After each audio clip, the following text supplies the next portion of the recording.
Hello everyone, and welcome back to the Scary Story channel.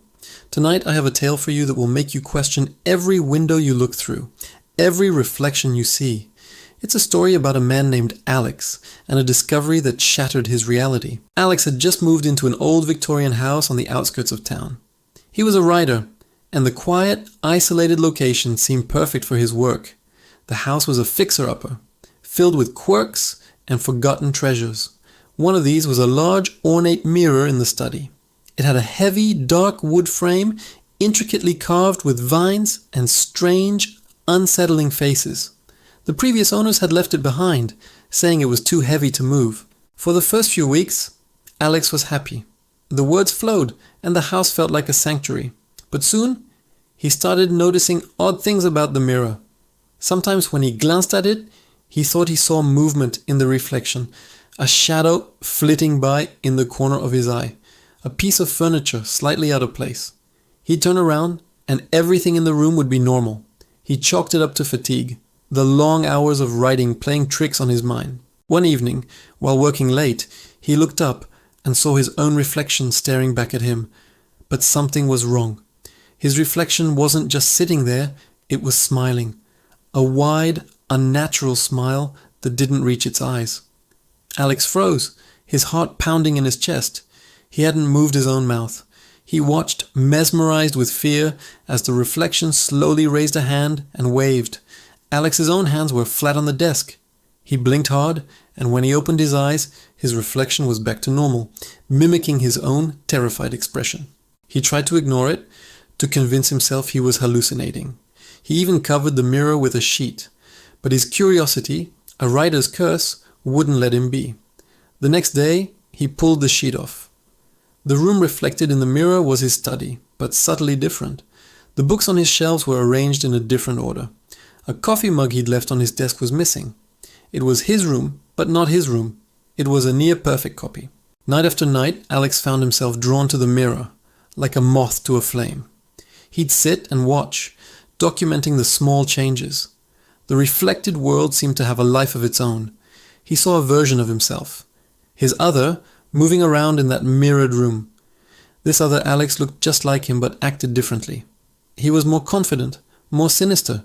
He would pace the room, sometimes talking to someone just out of view, his expressions filled with a malice Alex had never known.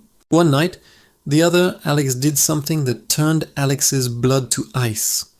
He walked right up to the surface of the mirror, his face inches from the glass. He looked directly at Alex, his eyes burning with intelligence and hunger. He placed his hand against the glass, and on Alex's side, a faint, cold mist appeared where his fingers would be.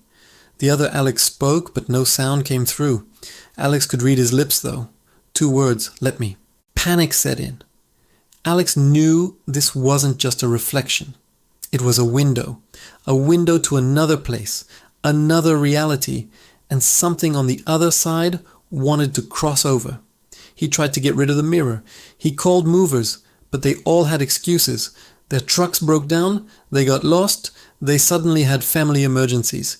He tried to smash it with a hammer, but the hammer bounced off the glass without leaving a scratch, the impact jarring his entire arm. The mirror was indestructible. His life began to unravel. He couldn't write. He couldn't sleep. He was obsessed with the world in the mirror. He watched as his other self seemed to grow stronger, more solid. The reflected room started to look more vibrant than his own, which felt like it was fading, becoming grayer and more washed out each day. Alex felt his own energy draining away, as if the mirror was feeding on him. He started seeing things even when he wasn't looking at the mirror. Fleeting images of that other world, superimposed over his own. A different pattern on the wallpaper. A strange chair where his own should be. He was losing his grip on what was real. Desperate, he began researching the house's history. He spent days in the town's library archives, poring over old newspapers and property records. He finally found it, a story from nearly a century ago about the family who had built the house. The husband, a man who bore a striking resemblance to Alex from an old photograph, had vanished without a trace. His wife told the police he had become obsessed with a mirror he'd bought, claiming it showed him another world. She said one night he just walked into it and disappeared. No one believed her. The official report said he abandoned his family. Alex now understood. This had happened before. He wasn't going crazy. He was next. He returned home, a plan forming in his mind. He couldn't destroy the mirror, and he couldn't escape it, but maybe he could trap what was inside. He remembered reading in his research that mirrors were once thought to be portals that could be sealed with powerful symbols. It was folklore, a long shot, but it was all he had. That night he gathered his supplies: salt, candles, and a book of ancient symbols he'd found. He arranged the candles around the mirror and began to draw a complex sigil on the floor in front of it with the salt. As he worked, the air grew heavy and cold. A low hum vibrated from the mirror. He looked up and saw his other self standing there, watching him with an expression of pure rage. The other Alex began pounding on the glass, silent, furious impacts that shook the heavy frame. The glass started to ripple like water. A crack appeared, not in the glass itself, but in the air. A fissure between the two worlds. Alex worked faster, his hands shaking as he chanted the words from the old book. The other Alex's face contorted in a silent scream. A dark, shadowy hand, not his own but something far older and more terrible, began to push through the rippling surface of the mirror.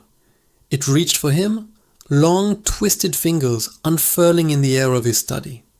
The room plunged into an unnatural darkness, the only light coming from the flickering candles. With a final, desperate shout, Alex completed the salt circle, connecting the last line of the sigil. A brilliant flash of white light erupted from the floor, engulfing the mirror. The shadowy hand recoiled as if burned. The hum intensified to a deafening shriek, and then with a sound like shattering crystal that echoed only in his mind, it all stopped. Silence.